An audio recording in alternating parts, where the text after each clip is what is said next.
America and to the republic for which it stands, one nation, under God, indivisible, with liberty and justice for all.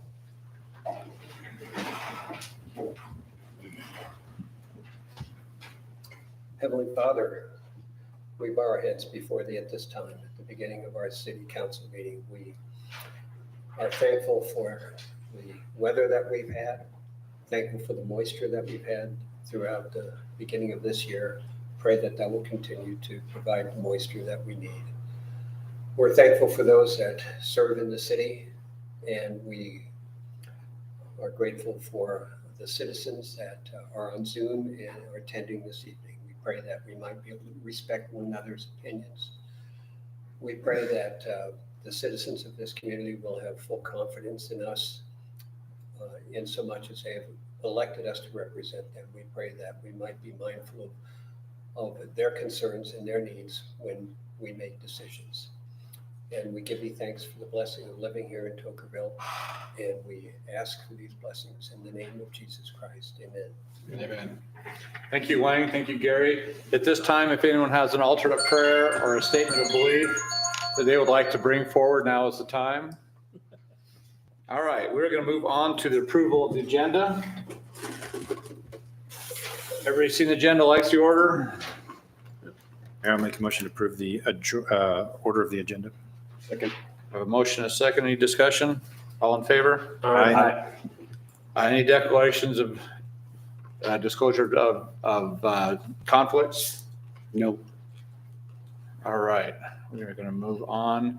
Consent agenda, review and possible approval of meeting minutes from March 20th, 2024, City Council meeting, April 3rd, 2024, special City Council meeting. We had time to look at those. Everything look good? Just on March 20th, Daisy at the top, did Councilman Shaves do both the pledge and the prayer or invocation? Oh, I don't think so. I think it was Wayne. Did you do it, Wayne? Double Do you duty. remember? No, I didn't do it at that time. No? Usually do the flag. No, Olson did the pledge of allegiance. Yeah, I did. Statement of Okay, that was the only thing I saw. Got me.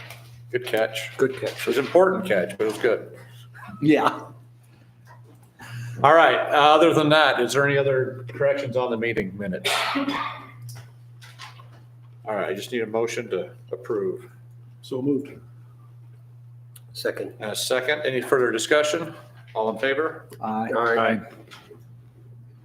All right, we have some city department reports. Looks like we have a little change of order. We're going to start off with Afton Moore, City Manager. Yeah, on our financial report, we're scheduled to have a public hearing on the budget. We're going to have that, we anticipated having that tonight. Hindenburg hasn't quite completed the reconciliation of our financials, so they're going to be here tomorrow to do those. So we will have a public hearing on the budget. It's an extra public hearing. It's not required, but we want to get some feedback from the public on next year's budget. So we'll have that at our next regularly scheduled city council meeting. We are, just to let everybody know, we are not proposing a property tax increase, and I will not be asking for any water rate increases on next year's budget. So everybody should be pretty happy about that. We've been able to offset quite a few things with grants and cut spending where we need it. We've been able to take advantage of high interest rates on the funds that we have in our accounts. And so, yes, we're not proposing a property tax increase or water rate increases. So we're going to have that public hearing on May 1st, our next city council. Okay. Yep. And the next meeting for the public to do that. We'll also post that 10 days in advance so that people have time. Afton, does the public have an opportunity to review that budget before the meeting? Yeah, If they it want to was set 10 days prior with the public notice. And then, at this time, 83% of the year has gone by. 84% of the revenue has been received that we anticipated, and we've only spent 81% of the budget. So we are under budget.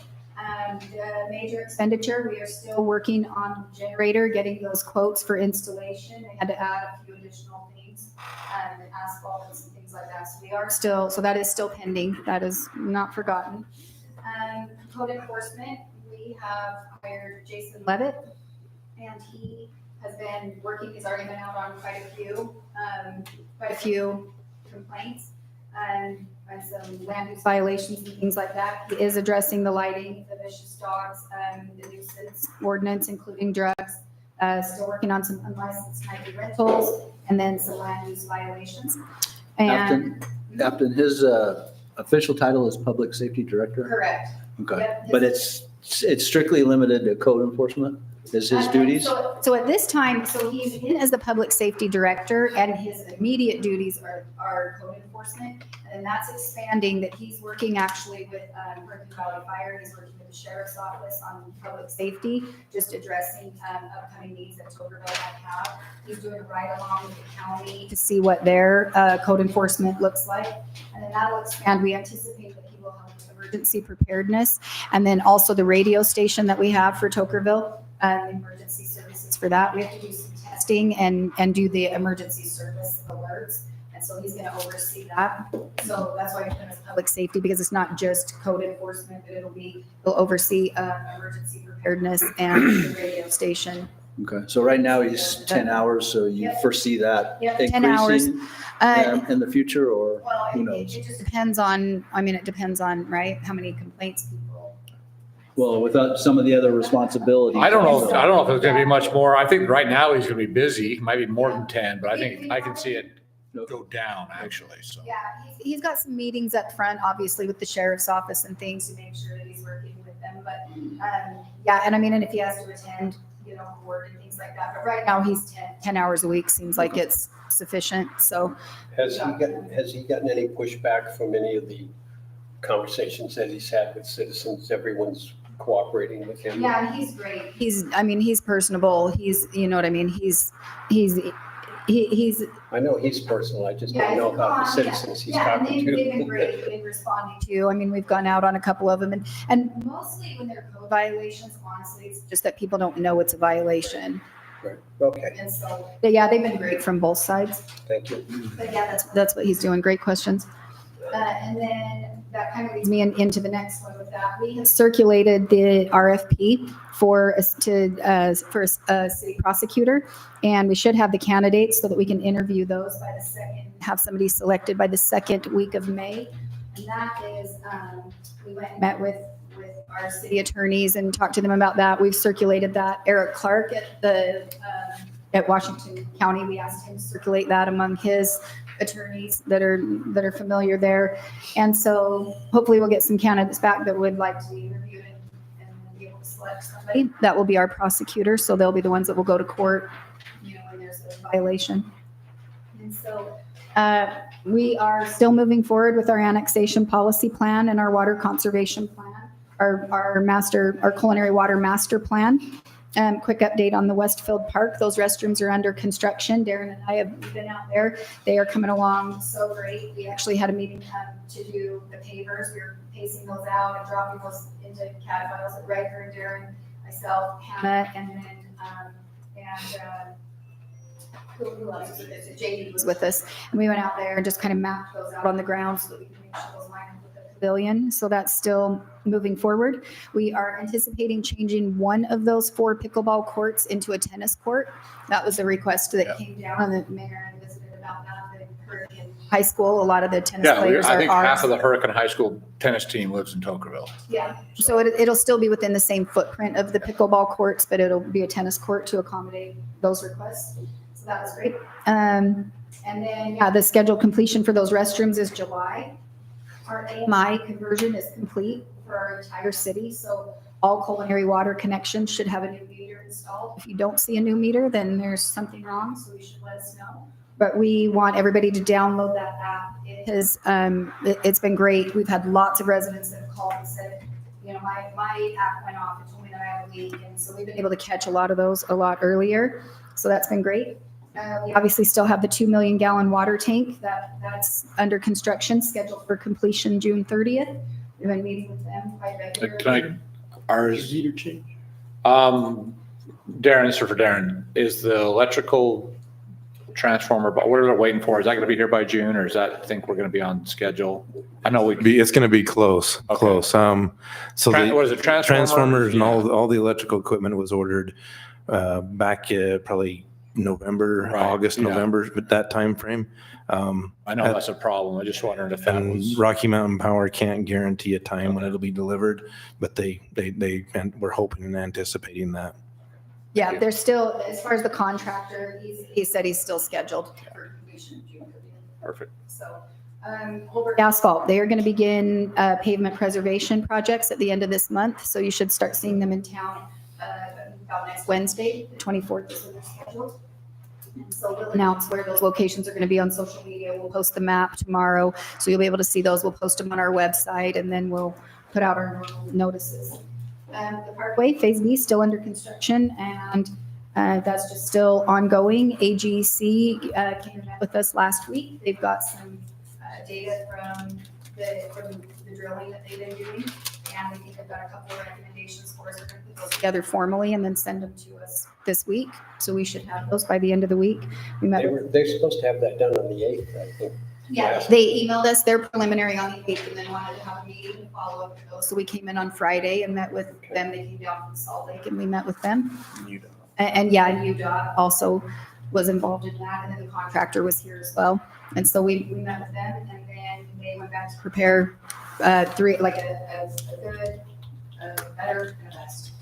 So they feel confident in those recommendations that they're going to make. So excited to see what they say. And then, so that's still ongoing. Questions on those Choya Creek turn lanes, those have been paved. They are going to be striping those when they stripe the parkway as all of that as one. So that's what's going on with that. But those lanes have been paved. And then Staff Brothers is still moving forward. Their grading permit should be coming very, very soon. Or their building permit, sorry, should be coming very, very soon. They're in the final stages of that.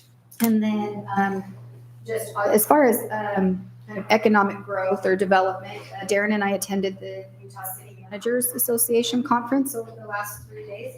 So we've been in lots of meetings about that, seeing what other cities are doing. We heard from the league today. We're going back to the conference tomorrow and the mayor's going and Chuck's going with us. We're going to the Utah League of Cities and Towns where they'll tell us about all of the new legislation that's coming through, the rules and things that we're going to have to put into place. Those. So we're excited about that. Housing was a bit heavy when they talked about what came through the legislature, that should be number one priority in Utah is housing. So some of that kind of applies to us, but some of it, is mainly geared toward larger cities. So, and then, we've had DTAC, which is the Transportation Commission. We just heard what other cities are doing. A lot of what they talked about is the city of St. George and still connecting that route to Springdale for the Suntran, for the bus system. Yeah, if I can interrupt you there, we had a meeting yesterday at DTEC and they're talking July 4th or something first. They were going to the first, they had something else going.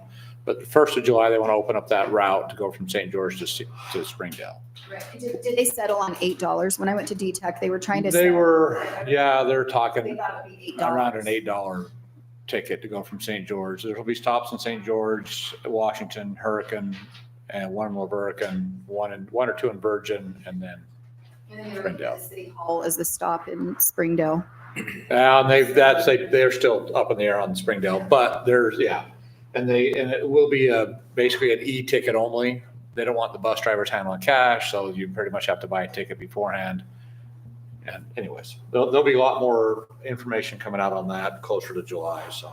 Yeah, and then other than that, we'll just have our events, which I'm sure you'll cover at the end. All right, thank you, Afton. We're going to move on to Riker, Planning and Zoning Administrator. So just an update on some of the ordinances that we're working on here.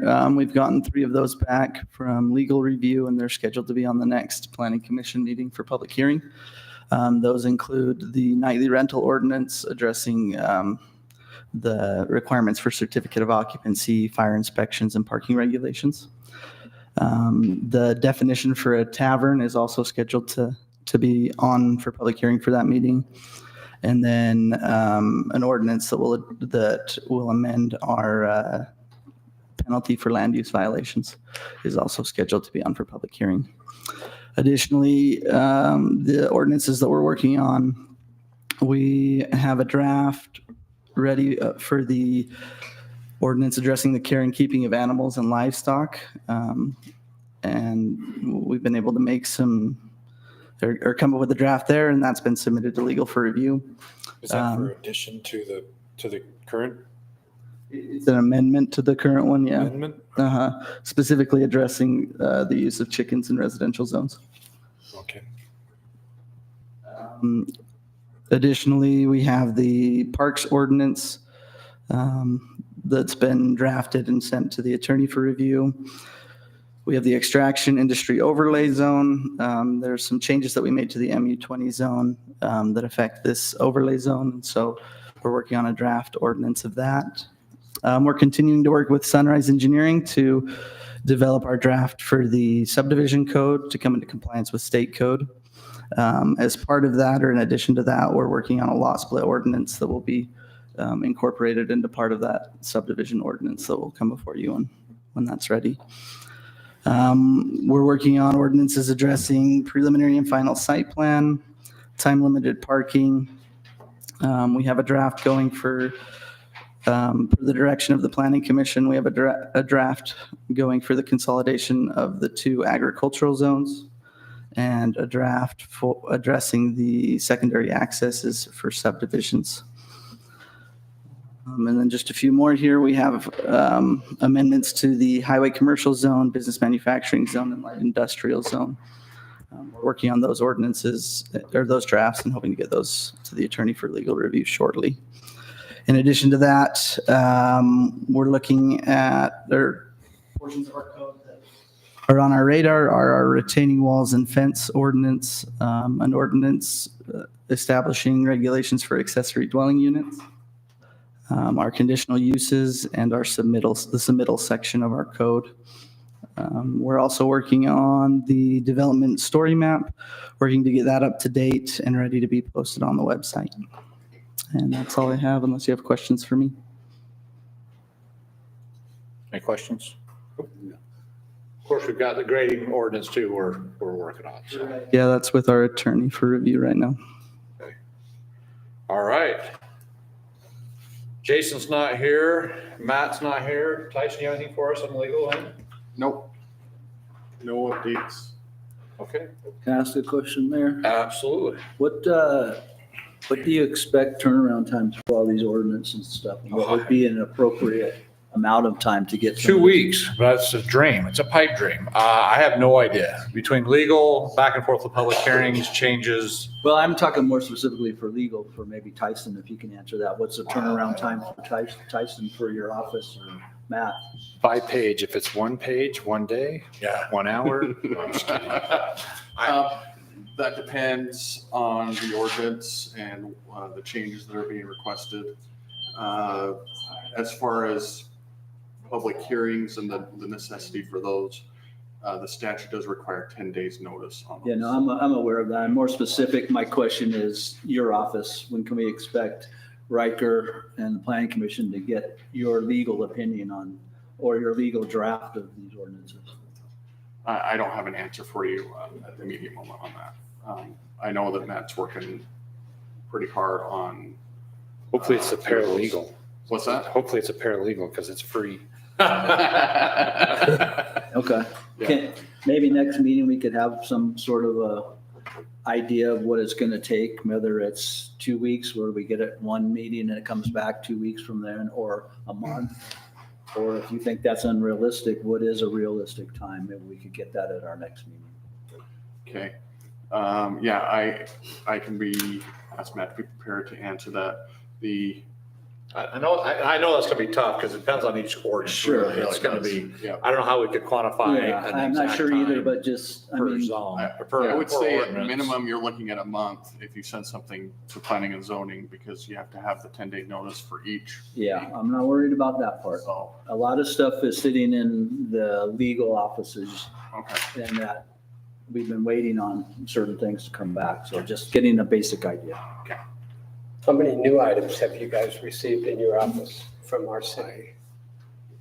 I can't answer. Yeah, I that. don't know if Matt I don't know knows. that I can answer that at the Or moment. sure. Tyson. I don't think Okay. Tyson, Matt would know, but yeah. Well, and Well, just to after kind of doing that, answer to make that changes question and send it for you, so Tyson is our attorney for litigation. Oh, So if God, something shouldn't involves be in there. litigation, then he's there to consult on litigation. And other than that, he just fills in for Matt on this. So when we go every Thursday and meet with the attorney. And when we go, we meet with Matt. So unless Tyson has to fill in, but his job with Tocqueville City is litigation primarily. So anyway, so I'll just tell you and we meet with every single, we meet on Thursday, we go through every single ordinance of where it is and whose desk that lies on. And so I would just tell you that what we've discussed at the last several meetings, I'll tell you, we have 1, 2, 3, 4, 5, 6, 7, 8, 9, 10, 11, 12,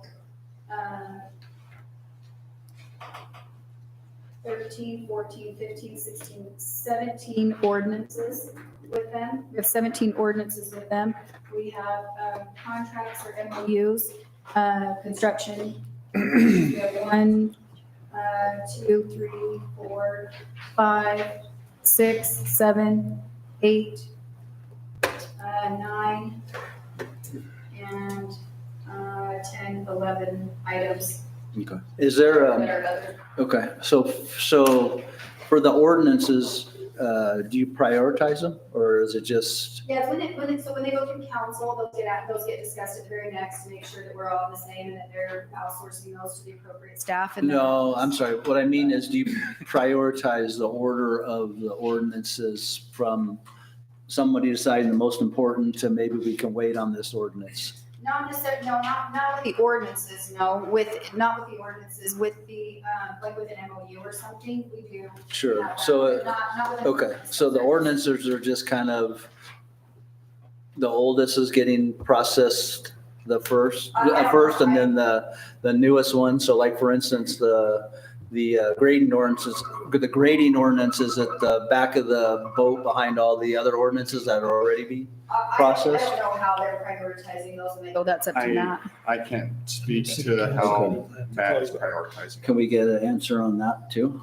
Yeah. Or if the council decides that a specific ordinance should be moved to the front rather than. No, I think we can just say, hey, work on this one. I mean, Okay. They finish this first, yeah. Yeah, Should be, all right. should be easy. We pay their bills, right? yeah, that's, Okay, Yeah, I think that there's a collaboration that goes on Okay. that meeting, and there's, Okay. we're sensitive to the city's direction for sure. Yeah. I do know that. okay. I just can't say for sure how he prioritizes them, but I do Okay. know that we do take. Or even staff, I mean, Afton or Riker, if you guys have a prioritizing plan, I'm not sure. Well, for example, like the grading one, we've talked about that every Thursday since it came through council. So that one. it's pretty much top of the list. Yeah, Okay. that one's been prioritized Okay. for sure. So, I do know that too, so, because I've been involved. Mayor, I do have one small Yes. topic to talk about. And this is kind of a thing for the citizen brought to me, but about 2 or 3 months ago, I was out to dinner and saw a bunch of local Tocqueville residents, and I said, hey, why do you guys don't come to the city council meeting anymore? And they said, well, we just get silenced all the time. We can't talk. We can't even express anything. We just got sick of coming. And I says, oh, that's the process. It's kind of what's going on. But I know it's completely your power to have anybody that can address the council. But I was watching our last meeting, and for about an hour and 20 minutes, we let a developer's staff, developer's attorney completely address this council in any form or fashion. And I didn't realize it till I watched that meeting that, why did we allow that to happen and not hear from our citizens? So it's not really like a discussion or something. It's just a concern that, I don't want to be known to have a double standard, or if there's something on an agenda that we want pushed through, I want some equality brought forth. And if the citizens want to talk, then maybe let them talk. And I don't know. And we do, and when someone has something pertinent to add to it, Yeah. if we open It up just- every comment on everything, we'll be here for Yeah, I know that, but midnight every night, so. But There's- to let a developer and these guys just hound on us for an hour and 20 minutes and not let somebody speak for 3 minutes or 2 minutes, You know, Maybe I think we excessive. should pay attention to that as a council. I agree. We have the public forum. It's back on every meeting.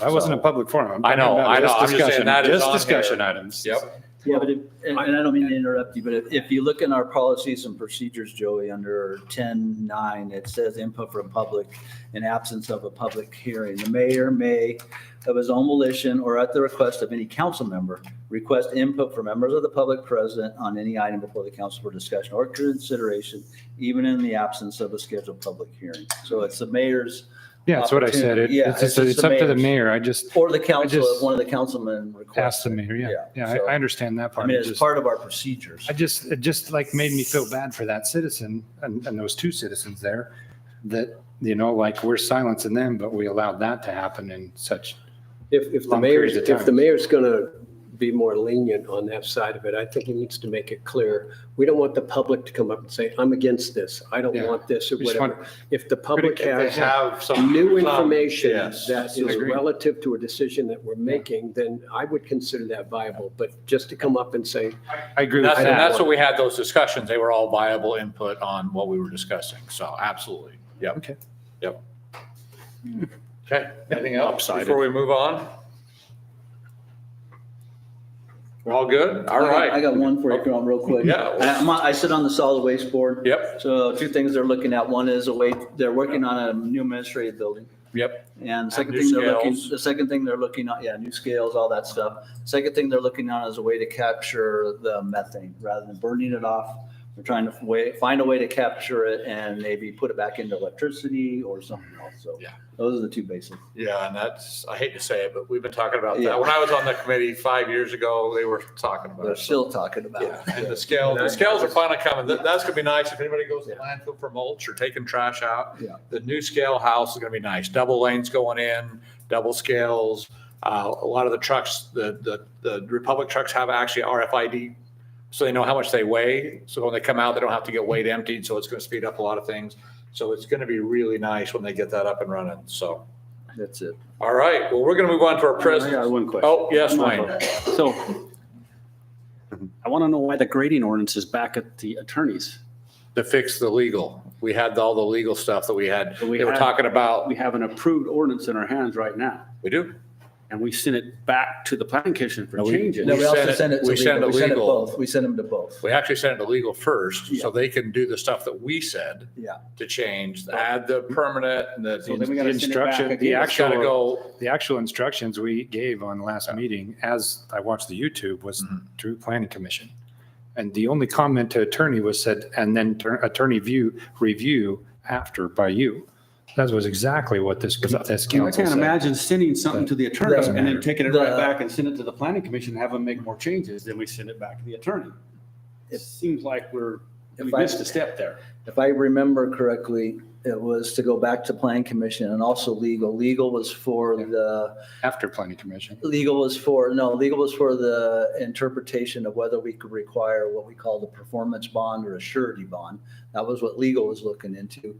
And I believe Commissioner Eaton had, and we also instructed Commissioner Eaton to look into some areas of the grading bond that the planning commission thought needed to be changed and adapted. So I think it was a two-part motion to Two-prong. go, yeah, two-prong. That sounds right, yeah. If And I it's gotta- remember, yeah. you- So if I you added remember. a third prong, because after he gets So- to it, it's got to go back again to the legal. and then it's If they gonna change come it. back to planning and zoning again. No, So, or- well, I mean, possibly, potentially that could happen, but the idea is that's why we have the attorney attend planning commission, so that he will have already completed his legal review before it goes to planning commission, and he can advise them in real time, so that they can make a decision to go to you.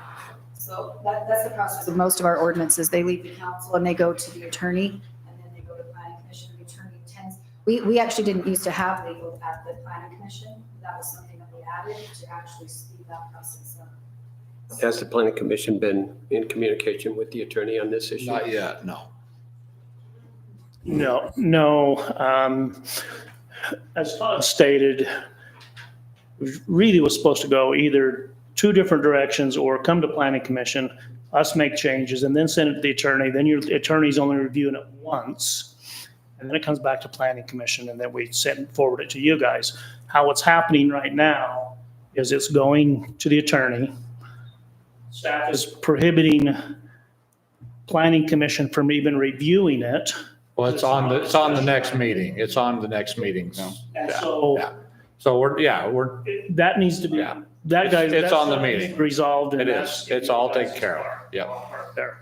Yep, that's on the next agenda, so you guys can review it, and if Matt's done with it, great, if he's not, then you guys reviewing it, and then we'll go from there. Yep. So, okay. Anything else, Wayne? No. Okay, anybody else, got anything before we move on to our presentation? Because Alex just wants to come and talk about dark skies. Yes, Gary? Okay, we still have the planning commission chair report. Oh, yes, my bad, Stacy. I skipped right over you. I went from you right to attorney. My apologies. What I have wanted to discuss, and so. Okay. Nope. Thank you, Gary. So, okay, Alex, dark skies, light them up. Do we need to turn the lights off? Might not hurt, You actually. didn't fall down in the dark and break your hand, did you? No. I broke it playing ultimate frisbee down at the park. Was Russ Larson involved? He was, but not directly. He was there. Oh, okay. Yeah.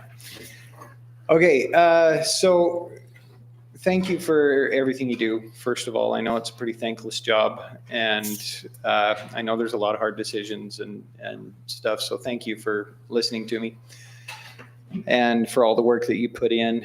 Also, I really appreciate the new gate on the pickleball courts down there. That helps a lot when we hit our balls over that side of the fence, so you're wonderful. What you have before you in this PDF is a comparison using the same camera settings. I've taken the same photograph 3 times of Toquerville's night sky at roughly the same time of day and same time of year. Obviously, the date changes a little bit because the phase of the moon.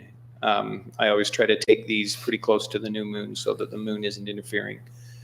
But this should give you an idea of how much our night sky ordinance is or is not protecting our night sky.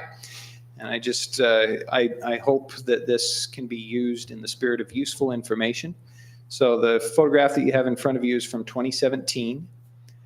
And then if you look at 2019, this, I believe the interceding years between those 2 photographs are when we switched to the new LED street lamps.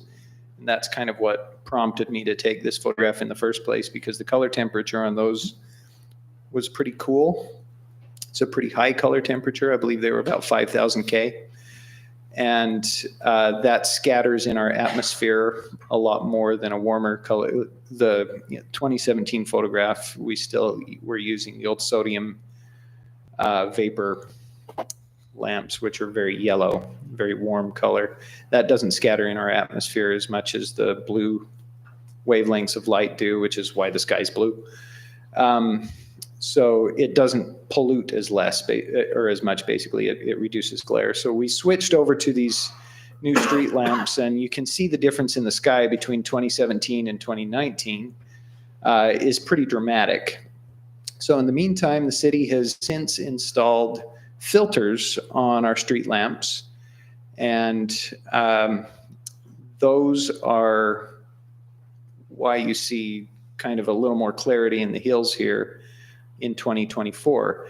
You might notice, however, that the sky is continuing to vanish, and a lot of that is coming from the right side of the photograph, which I would say is probably due to growth in St. George and Hurricane, and the lack of any meaningful night sky ordinance or controls in those larger cities.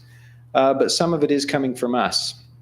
So I don't know if it's possible to zoom in on portions of the photograph here, but if you look at our downtown, the historic portion of town, where it's mostly yellow there under the hill, there's a lot less glare there than there used to be in 2019. So those filters that we've got on our street lights are actually doing a pretty good job. However, if you look to the right of the photograph, we've got basically really glare-heavy light bars down sort of just under the horizon line there on the right. I believe most of that is from the subdivision that's up above the city park. The new one, yeah. And then back up a little farther, we've got some very cool temperature, just a couple of really kind of high beams back there, right under where the hill glares out over Laverkin. So it's probably 60% of the way to the right. Move your mouse a little bit to the left there. A little left and a little right. A little farther right.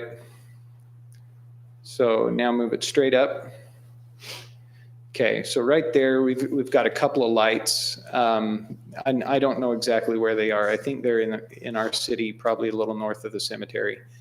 But basically, we've just kind of got some hot spots here where it doesn't look like our new construction has followed our lighting ordinance. That's my suspicion. It's a non-expert opinion. This is a non-scientific measurement.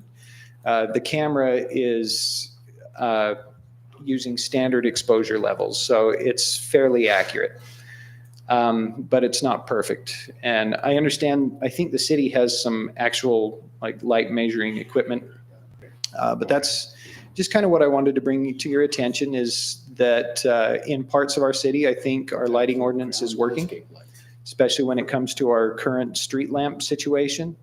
That seems to have been a good move. It seems to be reducing the glare and the light pollution, which in terms of public safety, even if you're not into stargazing, in terms of public safety, less glare is a much safer situation because it allows you to see into shadows. If you can keep your eyes from having to adjust when you go from a lighted area to a darkened area, if they don't have to adjust as much, then you're safer in the dark area. But obviously some of these areas with a lot of glare, that's a less safe situation. And obviously it's also worse for our dark skies. But that's kind of the report. That's sort of the state of the sky, I guess, as I see it. And if you have any questions, I'd be glad to entertain them. Otherwise, I'll sit down. Alex, what date was that picture taken? The one on the bottom, Yeah. April 9th, 2024. Oh, this is a couple weeks ago. Okay. A week ago. Yeah, the dates are all in the lower right. You know, we, as you know, have had difficulty enforcing our lighting ordinance until we've had, well, we've got a prosecutor that we're trying to get right now. We've got a safety person now that Afton reported on, that he was making calls on lighting violations as well. So I'm hopeful that those that are resistant to, I'm hopeful that they'll realize that the enforcement is here to come on, because we've got a lot of complaints from a particular area on particular individuals that we've been unsuccessful. And I can see those lights there are in that vicinity. So hopefully it will improve.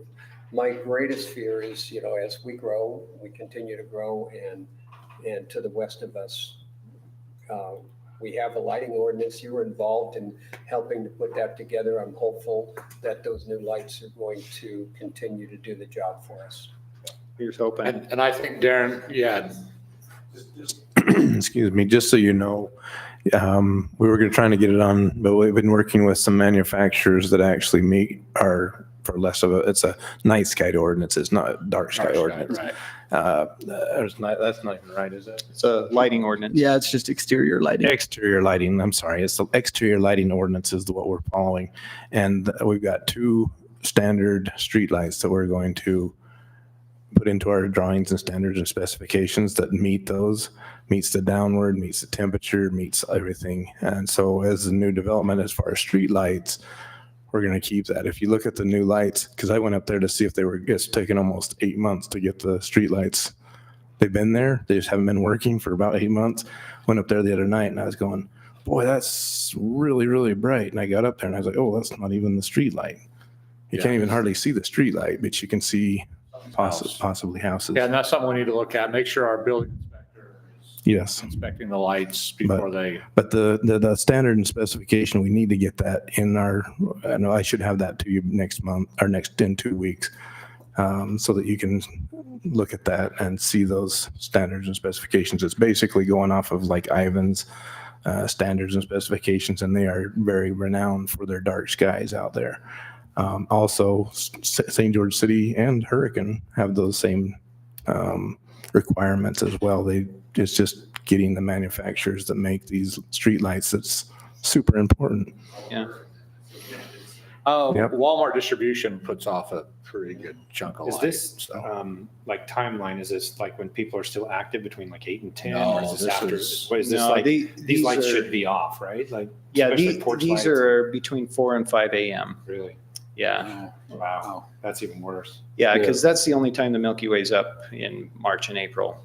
I have to time it that way. I've regretted taking the first photograph at 4 in the morning because now I have to get up at 4 in the morning to retake it. But It's just once a year. if I did it in June, I could do it at like 11. But yeah, and I think that's the crux of the matter here really is, can we get our building inspector to enforce our lighting ordinance before a C of O is issued?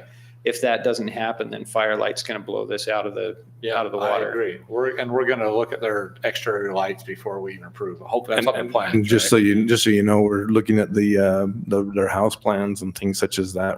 Some of the things that I had, our building inspector John was saying, hey, you need to realize that these need to be meeting our dark sky ordinance, and so exterior lighting ordinance. exterior lighting ordinance. Thank you.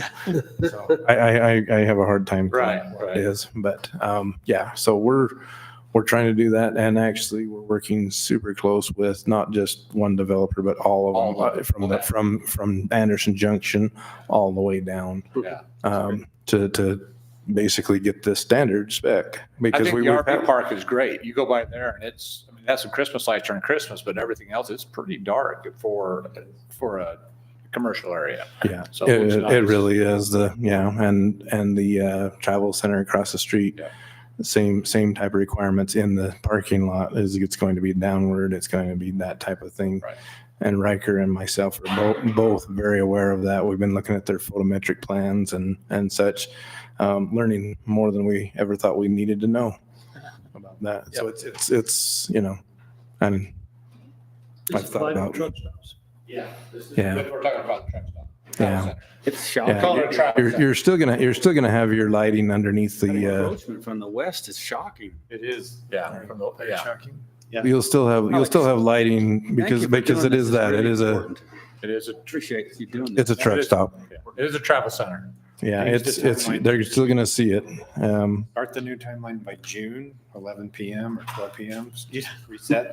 I should, but I've got too much momentum now. So Yeah. It's like daylight out there. yeah, well, this is a 30-second exposure, so everything is brighter here than it would be to the naked eye, including the Milky Way. But yeah, the difference is pretty stark from 2017 to 2024. Something has gotten really bright in the west. It's, wow. Queen's Christmas lights is what I said, but. That's in March, April. Hope the lights aren't still up. Can I get a variance on that? Or better yet, just say no, and then that'll leave me with a lot less problems. There you go. We would never do that to Colleen. All right. Any other Thank you. questions for me? You got anything for Alex?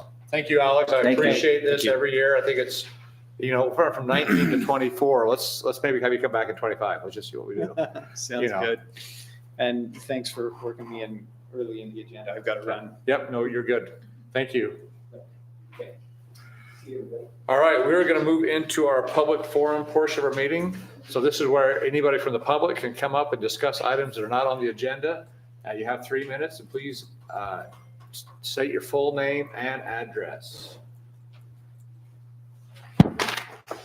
My name is Jay Calloway. I live at 203 North Ash Creek Drive. It's on the corner of, it's a northwest house on the corner of Old Church Road and North Ash Creek Drive.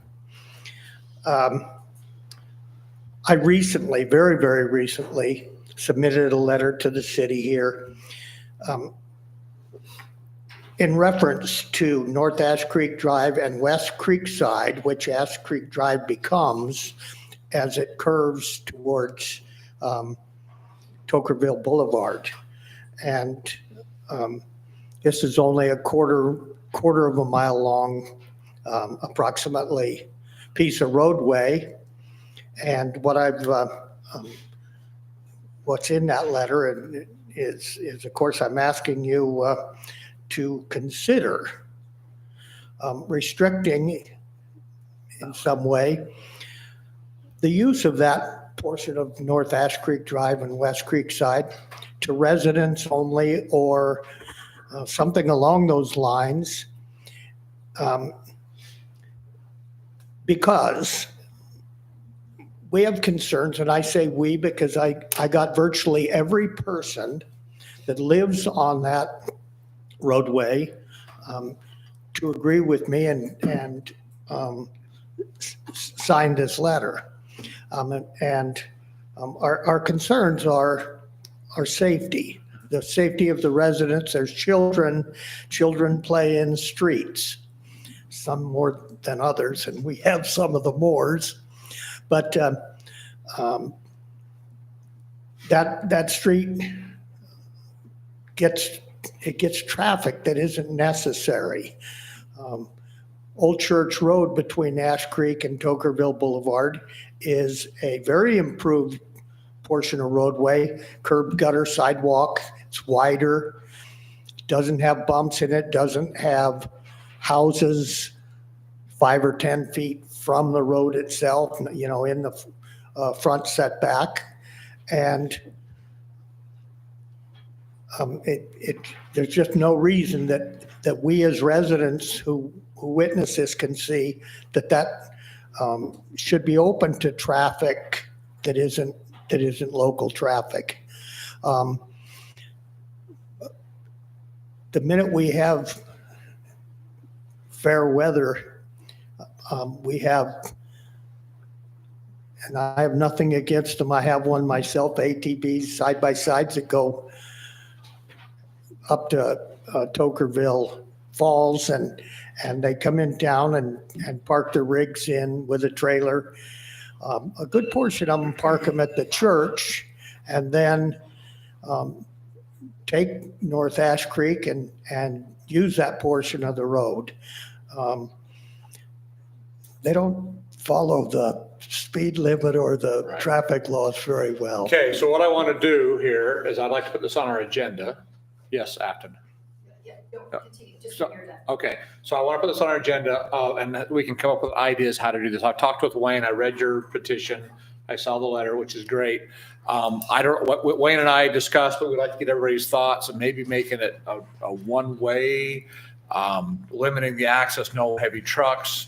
But we need to know the legal on it, and we need some discussion. It's not only, there's houses, but that's such a narrow road and a blind corner. And I have no problem with limiting the access on that, but we need to get, consent from the city council on how to do it. So we're definitely going to put this on the agenda to discuss. So we can't make an action tonight, but I appreciate you bringing this. I remember as a kid, I hate to say it, but they used to have this little bump. Thrill Hill. We'd come around that side, we'd go as fast as we can, and we'd hit it going south, and it was fun.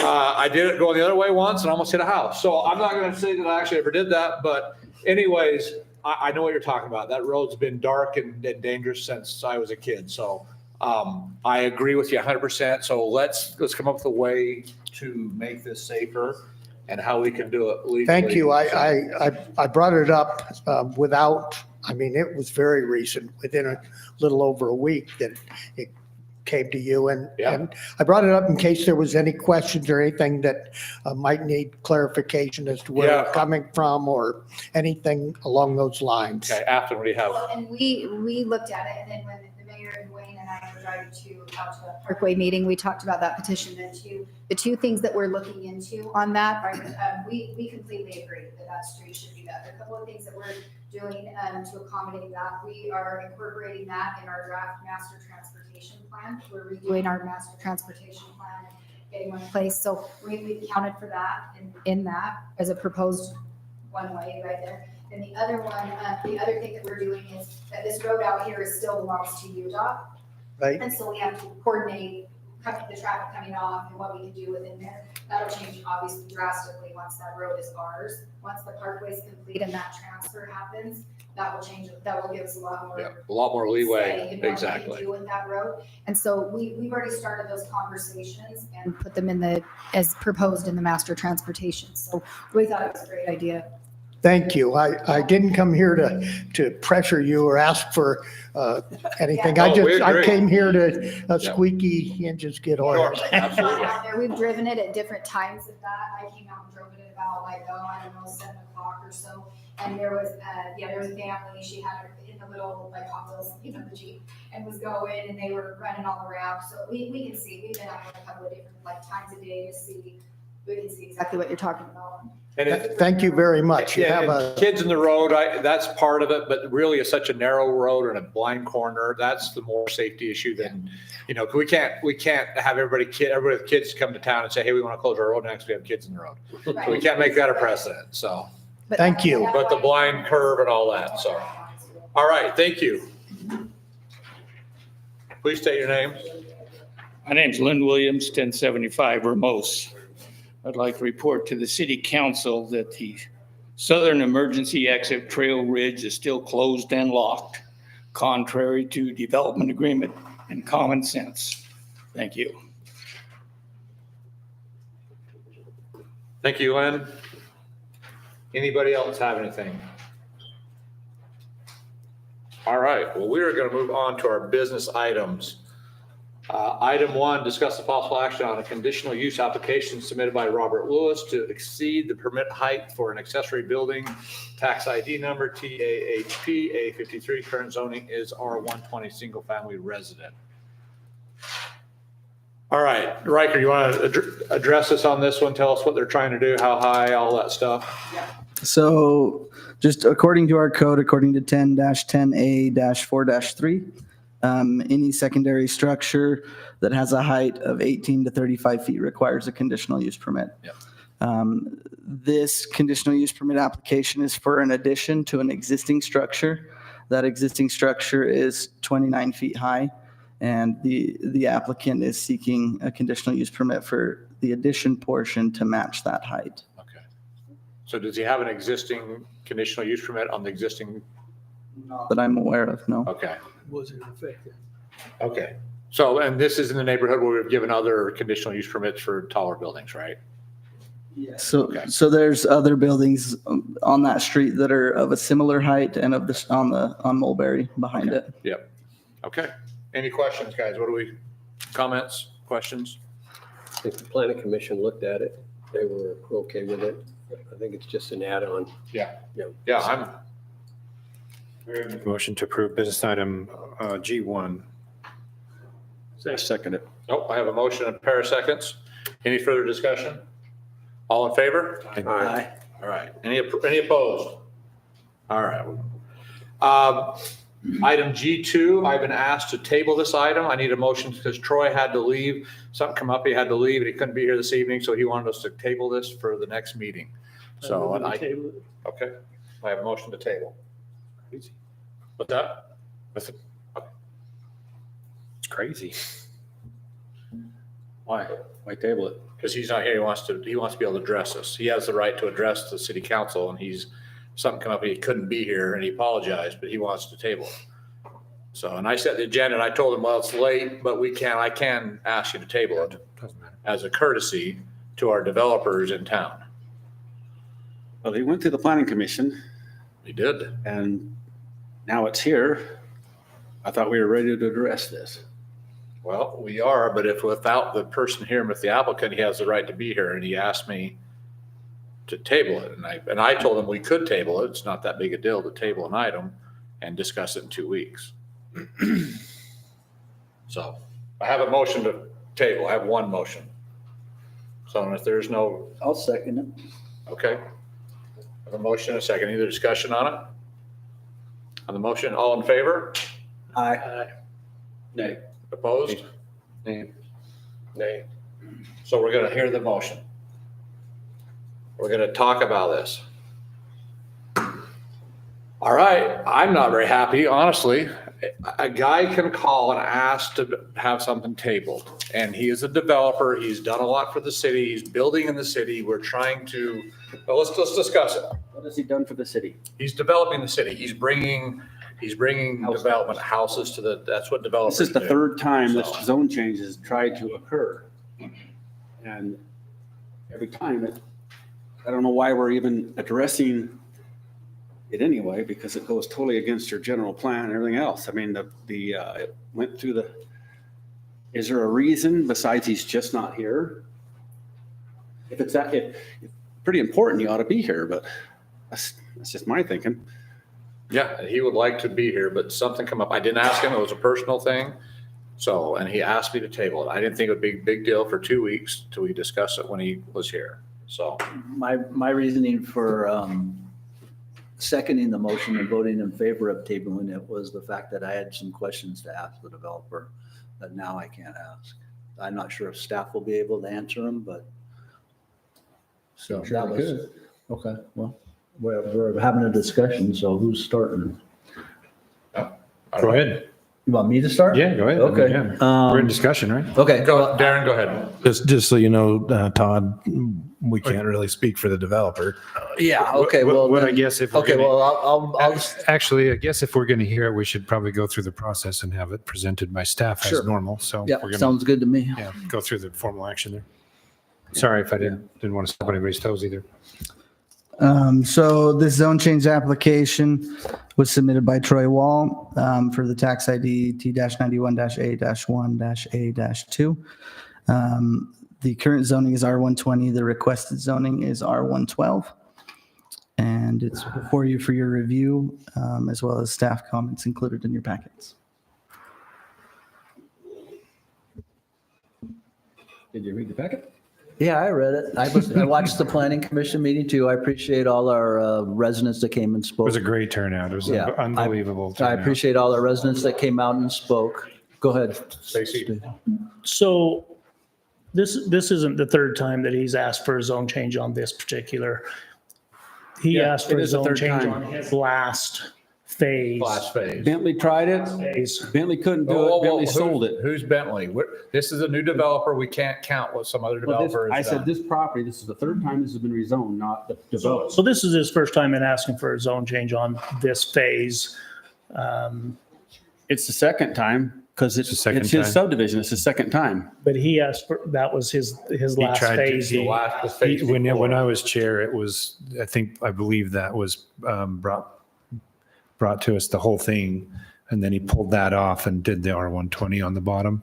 So he asked for the whole blanket or the big portion of it to be done, and it didn't pass. So then he submitted the R120 in my recollection.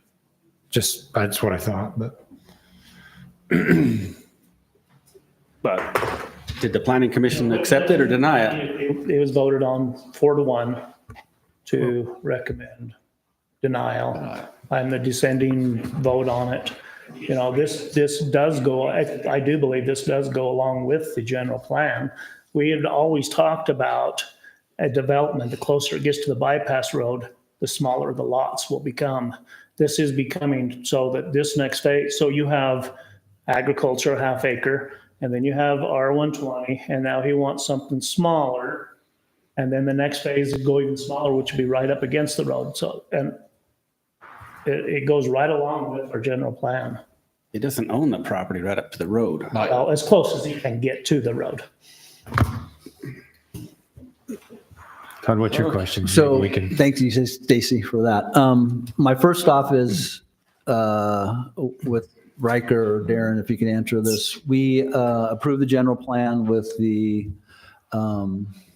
applicability of the maps. So in order to do a zone change now, what is required?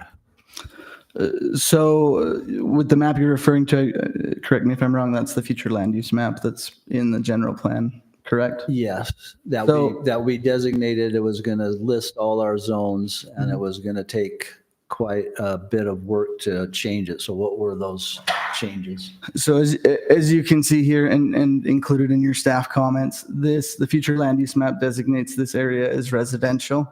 In our general plan, residential is defined per the general plan land use map or future land use map. It's defined as, it says, this area primarily supports residential uses. This includes the R112, R115, and R120 zones, and any other similar zone created that supports single-family detached zoning, as well as the RM1 and RM2 zones, which permit attached housing. Okay, so to change within the, whether it's a R112 or R120 is not that big a deal within the They're- residential zone is Yeah, they're essentially. both what- residential. Okay, okay, Yeah, so that's what both you're, okay, recognized as okay, perfect, residential. okay. To change to a Okay. commercial zone or an Perfect. ag zone. Okay, and I appreciate the planning commission members that spoke up also about some of the concerns. And one of them was that we do need more residential within our city. And one of their concerns was that we would have the ability of our children, families, things like that, that might be able to afford large houses, large lots, that kind of stuff. So that's one thing. Also, some of our first responders and workers and things like that, that also might want to try to buy and live in our city where that would be cost prohibitive.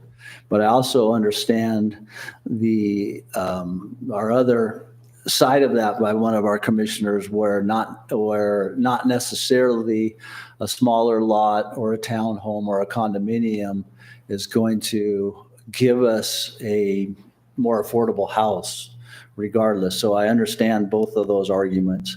And I also understand that one of the things our residents that came and spoke were concerned with was the traffic on Old Church and also on, what's the other street? Wayne? Center Street, thank you. So my next question then is, as the bypass is being built, number one, are either of those streets tying into the bypass? And if so, which Yes. ones? At this point in time, Old Church Road is designed to tie in. Okay, which I saw in our current master transportation plan. That is correct. Okay, so at what point is that gonna happen? And who's paying for it? The developer will pay for it.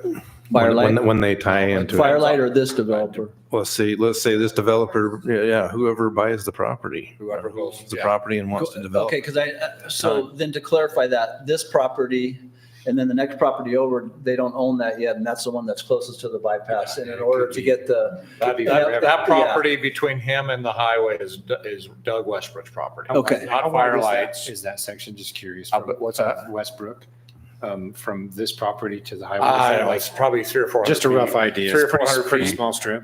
400 feet, 500 feet. It's, well, I'd hate to, Gotta I can just remember. give you a really rough. It doesn't It's matter. about, It's- it varies. It's Right, on it's it's on an wedge. angle, Yeah. so Yeah. it could be 500 feet on one side and maybe So for the 150 current on the other. property owner to spend the money to actually make the connection on that little sliver is probably okay, going so, to happen, right? Like, okay, and then Center Street's not gonna connect to the bypass?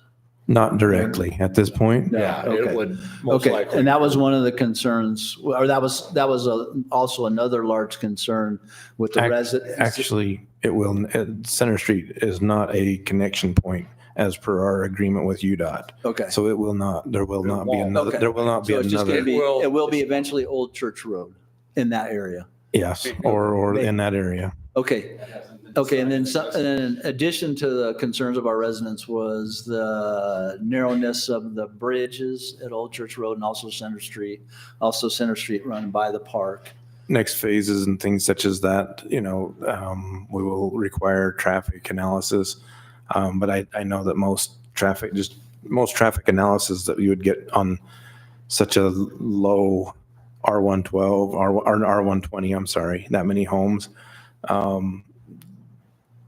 We do have a safety issue there with a one-way lane bridge. So it's Right. narrowing into that. That could be something that could be brought up, but not at this point until Okay. they start more development. Okay, so in other words, what you're saying then is that if this was changed to R112, we couldn't require the developer to do anything on the bridge, widen it or any of that kind of stuff. No, not necessarily because of our master transportation plan, but we can, the developer can go into a development agreement, and I'm going to probably defer to legal a little bit there. Now, development agreements are as strong as we enforce them to be. Right. Really, I've seen development agreements in my lifetime be very effective. I've seen some where cities don't enforce them. But, so that is an avenue we can go with, but that has to be at the volunteer of the developer. It is not something that we can require. Okay. And then that leads me in, I'm sorry. you Go wanna ahead. go on No, that? no, keep okay. going. That leads me into my next question and whether you guys can answer that or not. You know, see So, that- And just so you know, I can't speak for the developer because yeah, no. I maybe he would understand. be amenable to that. I Yeah. do not know. I understand. Okay, so realistically, we're talking R120, R112, correct? So realistically, how many lots or houses are we talking a difference? Can somebody answer that? There's 28 It's, I understand, and, now existing, okay, So and you've got possibly up to 35 to 37 in the next phase.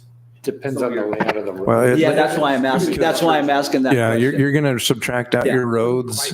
Yeah, so you Right, get it wouldn't be double. but- Yeah, and that's why I'm asking that question, because I want to have a realistic view of how Yes. many, what's the And- difference in the numbers that we're And talking there's about. some other And things that we're going was to the reason require that- too. That was the reason I wanted to table it, so the developer could answer me that question, Yes. so.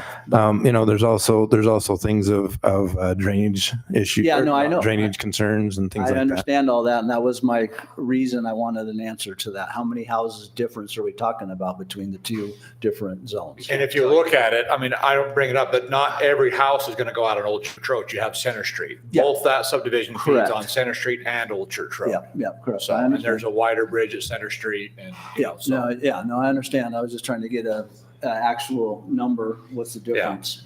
Yeah, I I would would, double it safely, but it's a little bit more because you got to take roads out. it's a little less than double. It's more than double. Easements and what is the cross section is 50. We don't know, We but don't know. we Okay, can't. We don't know. And just for a rule of thumb, you Even the can't, developer Yeah, probably we don't doesn't know Yeah. because he, until. Right, it's have to lay it approved, why out. would he spend the money, you know? that's speculation. He can speak for himself Yeah. on how many lots he's going to create. Okay, that's all I got, Mayor. The problem I Okay. have with it, and I've had that problem before, is we work so hard on this general plan. And it fits the general plan. I'm going to read this to you right now. Go ahead. Here's the scenarios, which only 25 people, it says, survey response indicates several trends and preferences among respondents, including support for single-family homes, larger lots. Then you go back to the survey, which was 125 people, and 86% support low-density development, 1 to 2 dwellings per acre. So, to me, it doesn't fit the general plan. It doesn't fit 5 or 6 of the 9 criteria. And that's the reason it was denied before. And I've never heard of anything about phasing out into the next thing or whatever you call it. So I'm in support of the general plan. I'm Stacy, I'm totally gonna hit you support- up on this one. General plan, this is zoned or zoned residential right now, and we It could be read it in 3 there. different zones. It could be R120, R112. Darren, go ahead. What- And as Riker said, we do have an allowance for multifamily Right, or residential. right. They're not asking for multifamily. They're just They are asking not. for They are. quarter acre lots.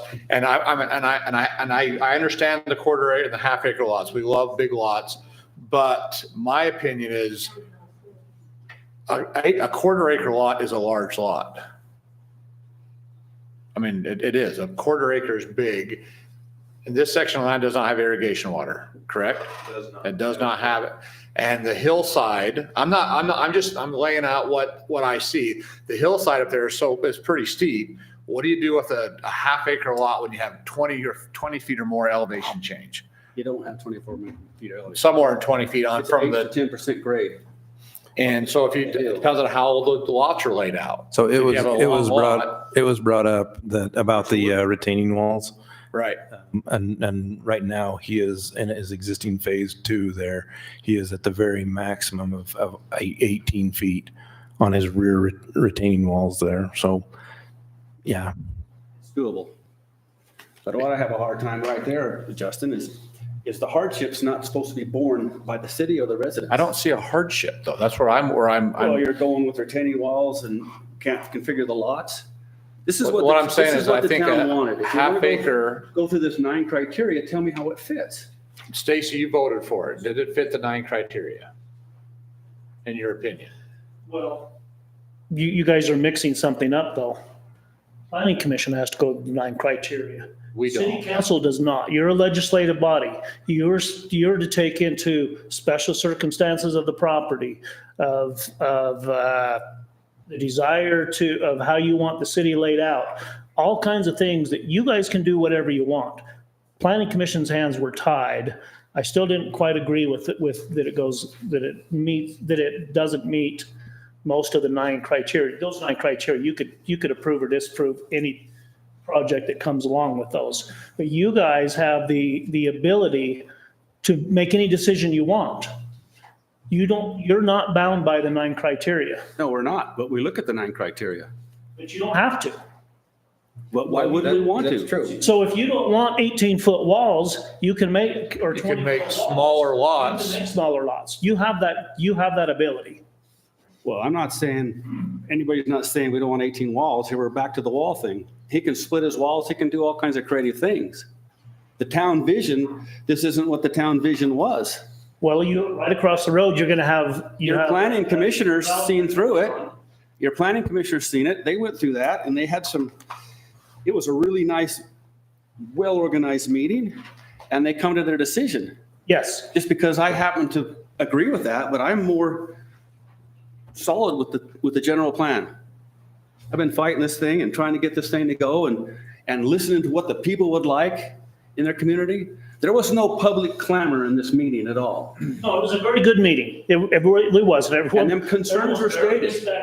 I had you drive that road. What did you think of that turn right there? What'd you tell me you thought of that? I agree with you. That is a terrible. It's horrible. Now you're gonna double the traffic and run them down there Yes. on either street. You almost have to come to a stop for that. Basically comes to the safety of the people, the health, the welfare, and that's what it is. All I'm saying is that you guys are the legislative body.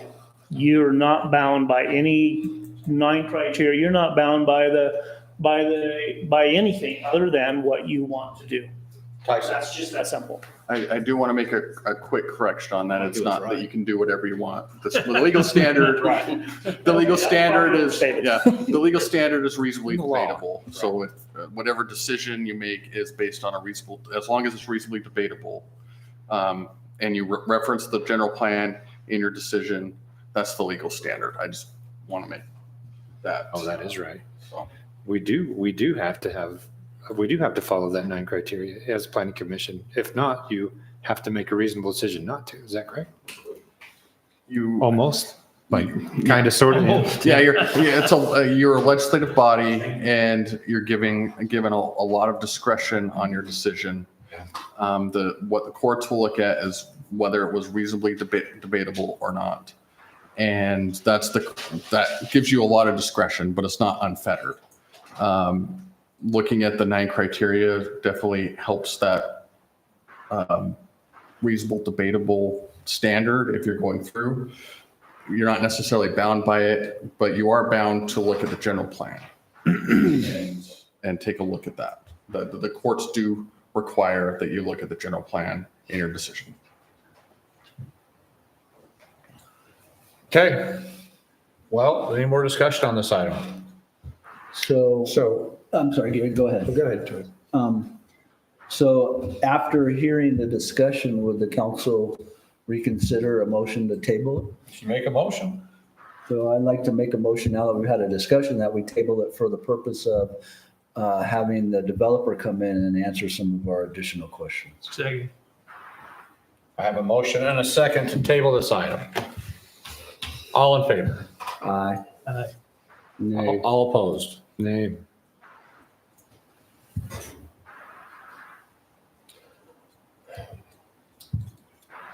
Yay.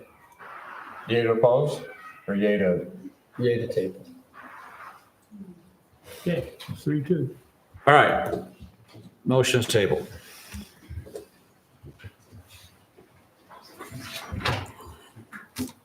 All right, item G3, discuss and possible action on resolution 2024, modifying the uniform fee schedule to revise plan review fees, land use fees, and subdivision fees. After this is your uniform fee schedule, you want to bring it up? Show us what we're changing. Yeah, if you just want to pull this up, it's kind of the same thing as always, that we would We go through and we audit the fees that are being paid, we look at staff time, and then, and sometimes things are just in the wrong location on the uniform fee schedule. So this one is just, we're just moving this one up. Basically, you want to scroll through this. If we move the special meetings up under the administration one. When we looked at these other fees, if you come right here, we had John Poster, our building inspector, go through and the actual fees that he was charging, and then we needed to charge for staff time of what was actually coming through. So that's what these fees are, just the same kind of updates that we do, making sure that development is paying for development, that they're paying for the staff time as well as engineering and legal. And so that's on there. And then if you want to go down a little bit further, we didn't have this fee, this contiguous lots fee. We needed to go, this is where you can see that special meeting. We just moved it from land use up to, because it could be a special meeting for anything, not just specific to land use. We just moved it up. The appeals authority, those are taking longer with legal than what the meetings are, go on. So when we analyze what we get billed by Bruce Jenkins' office and what the permit fees are, like the process for variance, the appeals authority fees needed to go up. How many, do we have very many in appeals right now, or just from the last I few? think We've got two. Two more? Okay. Yeah, and so they're just, so we just have to make sure that, people want to apply to do things that are a variance, but you've got to pay for that time. This is kind of the way that we're one of the ways that we're doing it anyway, of analyzing the fee schedule and auditing it regularly. This is one of the ways that we're making sure we're not raising property taxes unnecessarily, making those that are developing do that. The next one, this is a contiguous lots parcel, putting this one on there. And then if you want to, we'll look into that in the next agenda item. Yeah, if you wanna. Just go down. So that's the last one here. The next one, our utilities is gonna be on there. So you'll see this one today, and then this will be back before you have the next meeting, if the next agenda item goes through. So you'll see this fee schedule again. And Change again. Yeah. Okay, anybody got any questions on the revised fees that we've added, changed? No, I'd make a motion to approve business item G3. Second. I have a motion, a second. Any discussion? All in favor? Aye. Any opposed? All right, item G4, discuss possible action on ordinance 2024, amending and restating Tocqueville City Code, Title 8, Public Utilities to include deposits and extend the discontinuance of service timeframe. Yeah, so this one, we've been looking at our utilities, we've gone through this, we've put deposits in place, we adjusted that time, we've extended that time, we used to have a shut off, we've done that in the budget. And so this part right here, the deposits, this is just updating, just actually putting it in the code that anybody who has an existing water, anybody that wants to get a water connection has to pay a deposit. That's how we've been doing it, it's just formalizing it in the code, and the same for hydrants. The main thing in this one is that is item number 3. And on item number 3, we have been charging these deposits, but what was bothering me, I guess, about it is that there was nothing that outlined how someone could get a deposit back. And it was, so anyway, we did some research on it because I had them call like Dixie Power, Washington City, some of these others, because one of the questions that we get asked when we get audited is, what are your fees? Are your fees excessive, right? Do they cause undue hardship or things like that? And this is one thing where I'm not saying that I think that the deposit is causing undue hardship, but if the purpose of the deposit is to guarantee that somebody's not going to skip out or do that, 12 months of on-time payments is a pretty good indicator that that person is trustworthy. So it just seems reasonable to refund that instead of just hold their deposit for eternity. That's because it's a deposit, not a fee. Yeah. Yeah. Right. And I see where It's a you would, deposit, and you right. give it to them back in a credit.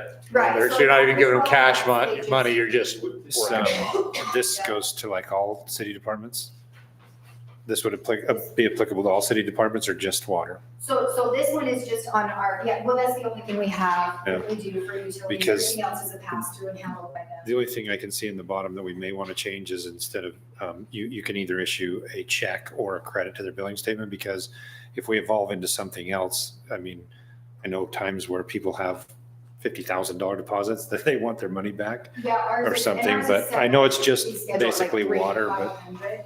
yeah. So, but yeah, I mean, if they ever goes up to the higher needs, definitely they want that money back instead of putting it towards their billing statement. But Yeah. right now, I don't think that's an issue, just Yeah, something it's to think about in, water. yeah, in the future. Right now, after, when they disconnect service, then they get their deposit back? Yeah, we take their final bill out of that and refund the rest. Okay. So, so the reason it's on there is the credit to that. Sometimes a different person pays that deposit than who it is. We don't have information on where that person is now, so we just put it on that account as, as a credit if it's ongoing. If it's a disconnect, then we forward it to that. Okay. Yeah. But it pays their account first and then refunds the rest. So we just felt like that was reasonable to refund it to someone who still has utilities but has been on time for. Okay, any questions? Just one more, Yeah, Yeah. go ahead. the Todd. next one, yeah, sorry. And then this next. Oh, okay, we got, Yeah, where it says if any person fails to pay their water charge within 30 days, we'd actually like to extend that to to 60 days. Yeah, Okay. because sometimes the billing cycle falls, you know what I mean, on a weird. Yeah, 60 days longer is- month or something, so 60 days seems more, as we're watching, it seems more reasonable and realistic to watch that account, so. We would just like to extend it, to not disconnected at 30, that they're not disconnected until 60. Right, yeah. Some of them have, you know what I mean, the church or family or things that pay for them, and that takes them a little bit of time. Town. So we just feel like that's reasonable. oh, I think 60 days is. I fall in that category. If I have bill pay and sometimes it gets Sometimes you on it time and doesn't work. sometimes it doesn't. They'll pay or a third party, so we. But just want the staff would love us to get on and log into their system and pay that way, because it's a lot easier for the city, so. Or 3% charge? No, I'm just kidding. So that's what we're asking. Okay. And that- Mayor, I'd make a motion to approve business item G4. Unless there's any other. Second. I have a motion and a second to approve item G4. Any further discussion on this item? All in favor? Aye. Any opposed? All right, motion is approved. All right, we have our calendar of events. Next Wednesday evening, 24th, Center Street Park. We're going to have our spring social. So come on out, invite all your neighbors, make sure your neighbors know. We've got food. There will be booths set up for information. Just come out and meet the city council, mayor, whoever else shows up. You can ask questions and beat us up however you want. And that, so. Mandatory? Mandatory to get beat up? No. Oh, no, to When show is this? up. No, we would love you to show up if you can. Next Wednesday. No planning You better commission? send me a text then.